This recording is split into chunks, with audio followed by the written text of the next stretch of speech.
ಈ ತರ ಹಿಂಸೆ ಕೊಟ್ರೆ ಜನಗಳಿಗೆ ಯಾರು ಬದುಕ್ತಾರ ಸಖತ್ ಆಕ್ಟಿಂಗ್ ಮಾಡ್ತಿದ್ದೆ ಕಾರಣ. ಅಲ್ಲಲ್ಲಲ್ಲಲ್ಲಲ್ಲ, ಈಗಿಲ್ಲಿ ನಾನಿರೋದಕ್ಕಿಂತ ಹೆಚ್ಚಾಗಿ ಇವರಿದ್ರೇನೆ ಒಳ್ಳೇದು. ಯಾರಲ್ಲ ಅವಳು ಹುಡುಗಿ ಒಂದ್ ಮಣ ಮೇಕಪ್ ಮಾಡ್ಕೊಂಡು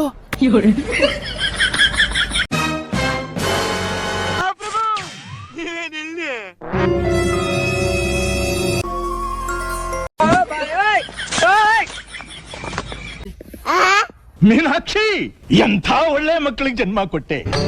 ಇದೆ, ಇಲ್ಲೊಂದು ಸಮಸ್ಯೆ ಖಂಡಿತ ಇದೆ. ನನಗಂತೂ ಈ ಜೀವನವೇ ಬೇಸರವಾಗಿ ಹೋಗ್ಬಿಟ್ಟಿದೆ. ದುಡ್ಡು ಕೊಟ್ರೆ ಮಾಂಸ ಹಾಕ್ತೇನೆ. ಏನ ದುಡ್ಡ